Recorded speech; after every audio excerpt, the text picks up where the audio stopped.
My name's Dr. Watson, and I'm a good friend of the famous detective Sherlock Holmes. 2 days after Christmas last year, I went to his house at 221B Baker Street. I wanted to say Happy Christmas to him. When I arrived, I found him in the sitting room. He was by the window with some newspapers next to him. There was an old hat on a chair near him, and he had a magnifying glass in his hand. "You're working on something," I said. "Shall I go?" "No," said Holmes. "Sit down and look at that interesting old hat over there."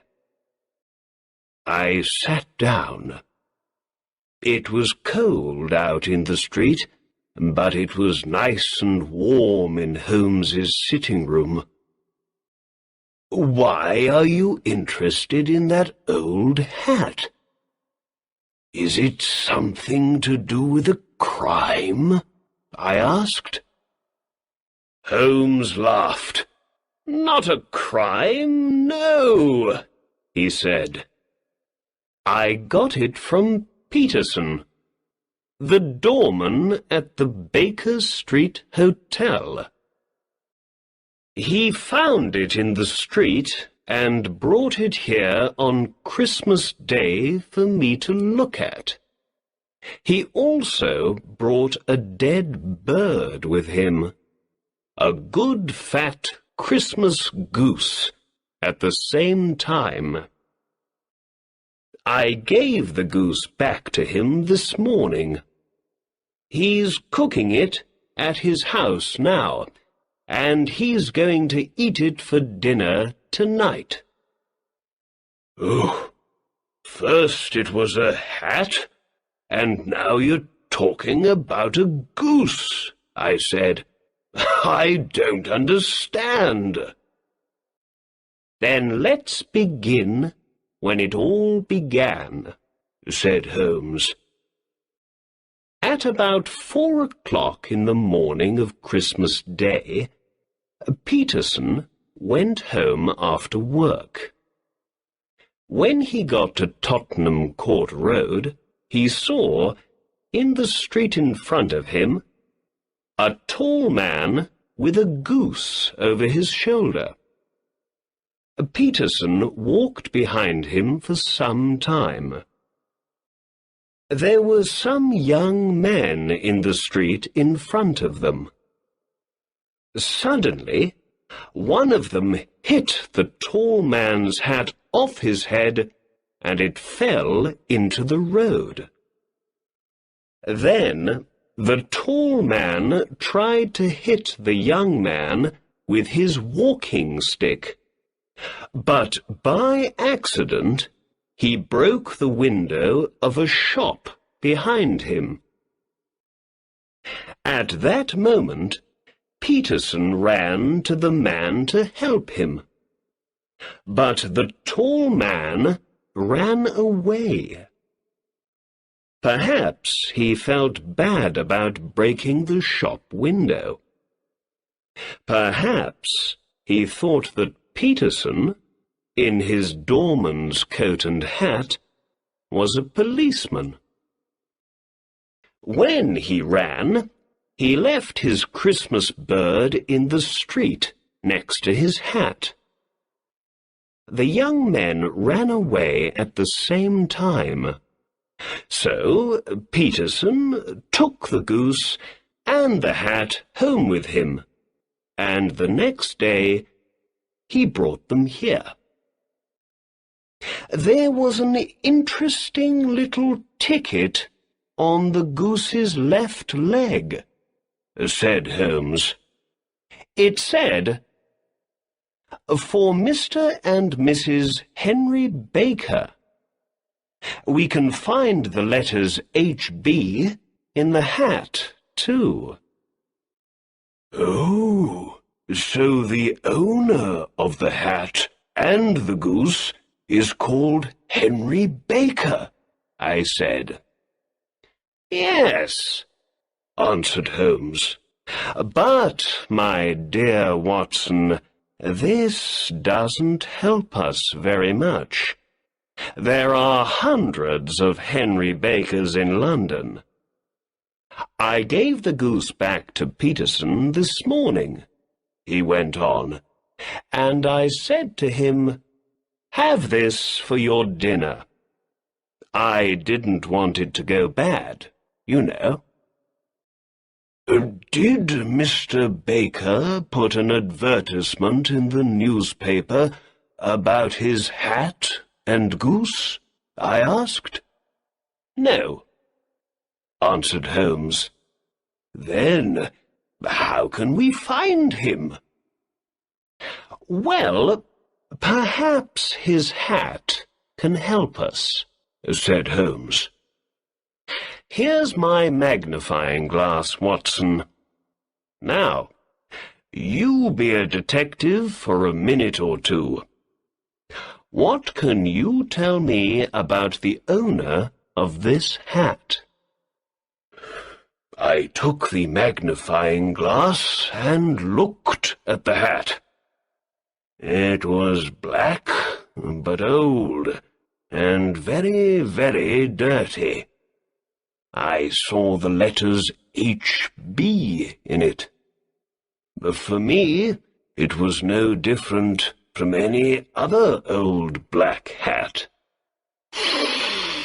I can see nothing, I said, and I gave the hat back to my friend. Excuse me, Watson, you do see, but you don't think about what you see. All right, I said. What can you see in this hat? The owner of this hat is an intelligent man, said Holmes. He was once rich and is now poor. His wife loved him once, but she doesn't love him now.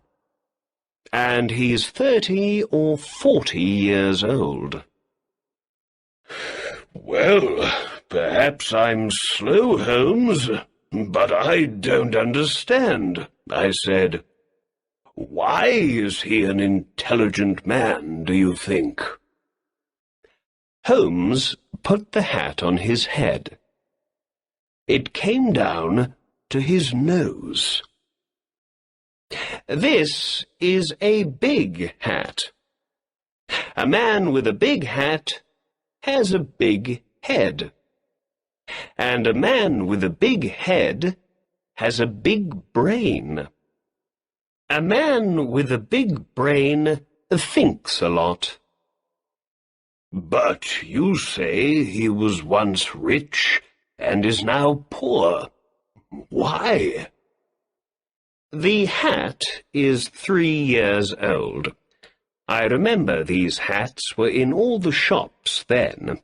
They were very expensive, too. 3 years ago, this man bought a good hat. So he was rich then, but he has no money to buy a new hat now, so these days he is poor. All right, I said, but you say he is in his 30s or 40s. How does the hat tell you this? Well, when I looked carefully at the hat with my magnifying glass, I could see some grey hairs in it. People usually get grey hair in their 30s or 40s. I see. But what about his wife? You say she doesn't love him. Because the hat is very dirty. When a woman loves her husband, she cleans his hat for him. Perhaps he hasn't got a wife. Yes, he has. Remember the ticket on the goose's leg? Ah, yes, I said. You have an answer for everything. At that moment, the door opened, and Peterson, the hotel doorman, ran into the room. He looked very excited. "The goose, Mr. Holmes! The goose!" he said. "What's the matter with the goose?" asked Holmes. "Did it come back from the dead and fly off through the kitchen window?"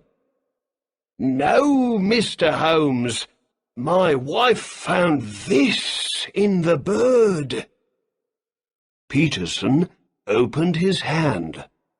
There was a beautiful blue diamond in it. When Sherlock Holmes saw the diamond in the doorman's hand, he sat up. "Well, well, Peterson," he said. "What a wonderful thing to find in a goose.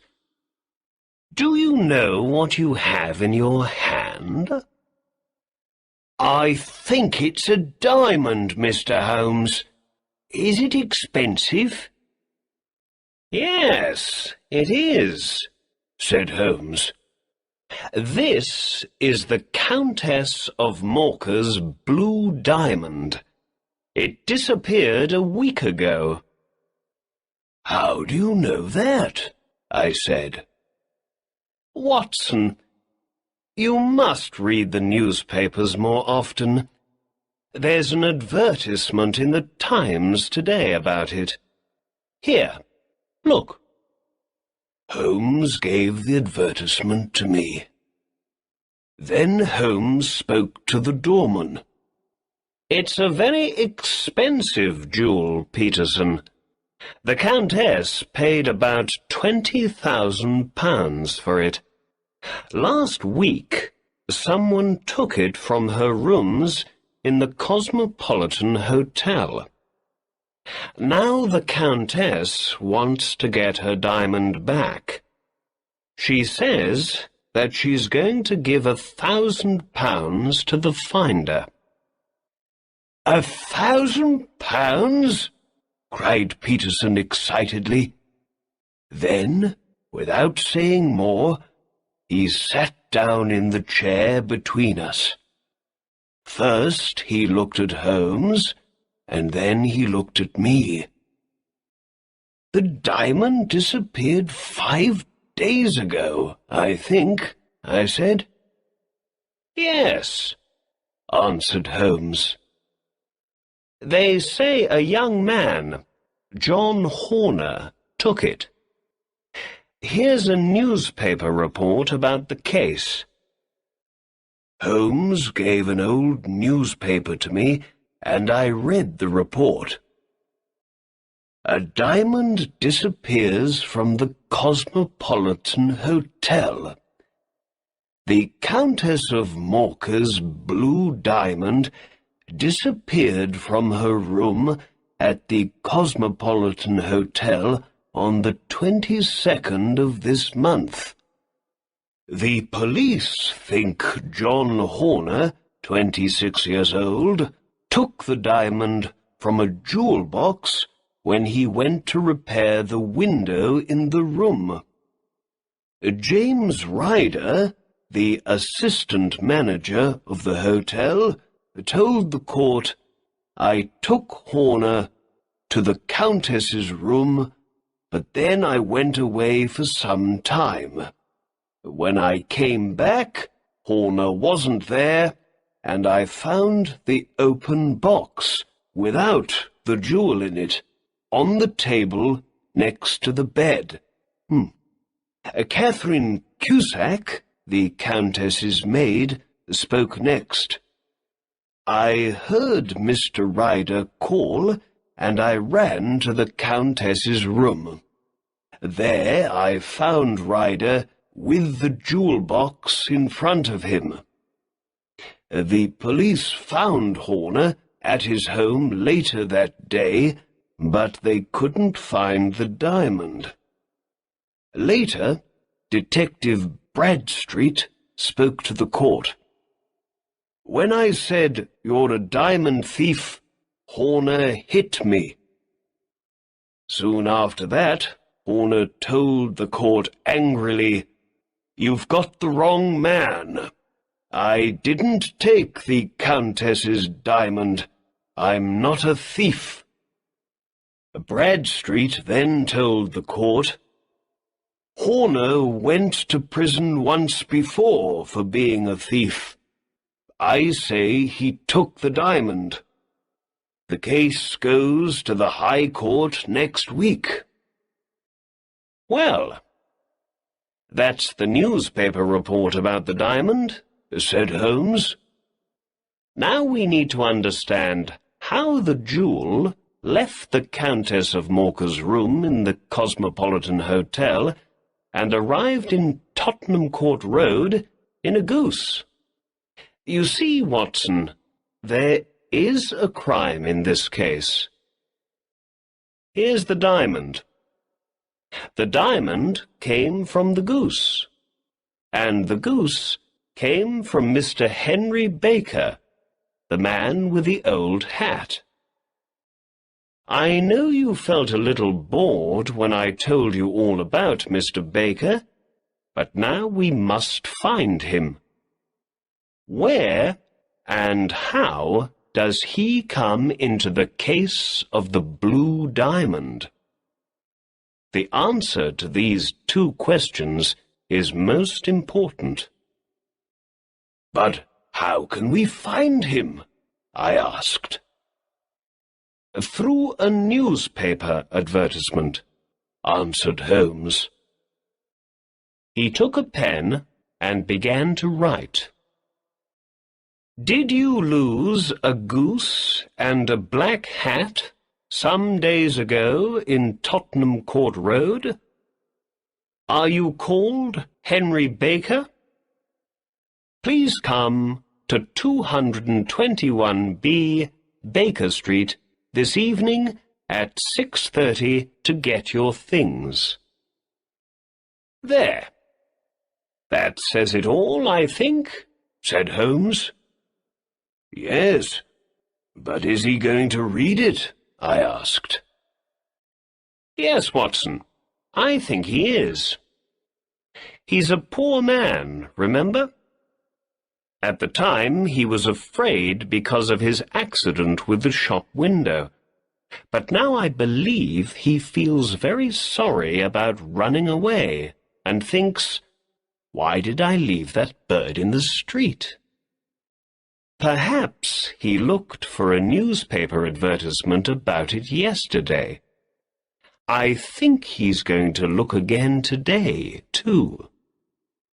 What's more, we've got his name in the advertisement, so I believe his friends are going to see it and tell him about it." "Yes, I see," I said. Holmes gave some money to the doorman and said, "Peterson, please go down to the newspaper offices and put this advertisement in all the evening newspapers." "Very good, sir. And shall I leave the diamond with you, sir?" "Yes, Peterson. And I say, Peterson, after you leave the newspaper offices, can you buy a goose and bring it back here? We need a new bird for Mr. Henry Baker when he comes. Your family is eating the old one for dinner today, so he can't have that." The doorman went out of the door and down the street. Holmes took the blue diamond in his hand and looked at it. "What a beautiful thing," he said. "Look at the wonderful colours in it. Dark blues and cold whites. All big jewels make people into thieves and killers in the end. This one comes from the south of China, near the Amoy River. It's only 20 years old, so it's a young thing. But already, many terrible crimes are happening because of it. I'm going to put it in my safe now, and then let's write a letter to the Countess of Morka and say we have her beautiful blue diamond here with us. But Holmes, I said, I don't understand. Is that young man Horner innocent after all? I don't know. And what about Henry Baker? The tall man with the hat and the goose. Is he the jewel thief, perhaps? No, I don't think he is. I believe he's an innocent man. I don't think he knew there was an expensive diamond in his goose. A jewel worth more than £20,000. But let's wait and see. Perhaps Mr. Baker's going to answer our advertisement this evening, and then we can learn something more about him. All right, I said. I can come back after work this evening. I'm very interested in the answer to this case. Good, replied Holmes. Dinner is at 7 o'clock. I got to Baker Street at 6:30 that evening. There was a tall man already at Sherlock Holmes's front door when I came down the street. He wore a long winter coat and had a Scottish hat on his head. When I arrived next to him, the door opened. Mrs. Hudson, Holmes's housekeeper, said, "Good evening," to the two of us, and we went in and upstairs to Holmes's room. "Mr. Henry Baker, I believe," said Holmes to the man when he came in. "Please, sit down." Holmes looked at me and smiled.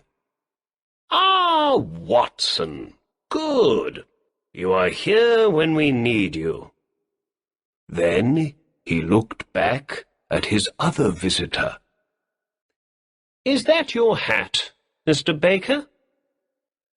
Mr. Baker looked at the hat on the chair. "Yes, sir. Oh, that's my hat. There's no question about it."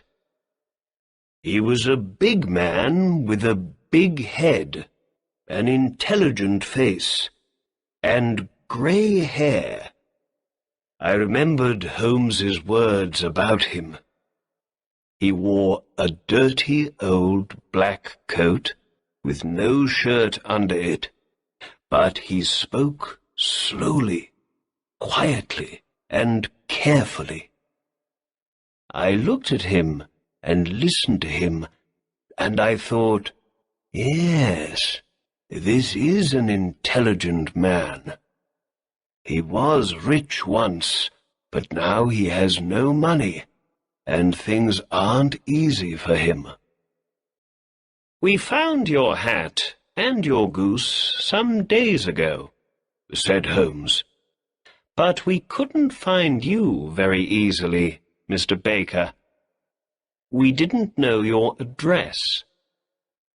Why didn't you put an advertisement in the newspaper with your address in it? We waited and waited for an advertisement from you, but saw nothing." Mr. Baker smiled. "Oh, I'm sorry. Advertisements are expensive, and I haven't got a lot of money these days. I had once, but not now," he went on.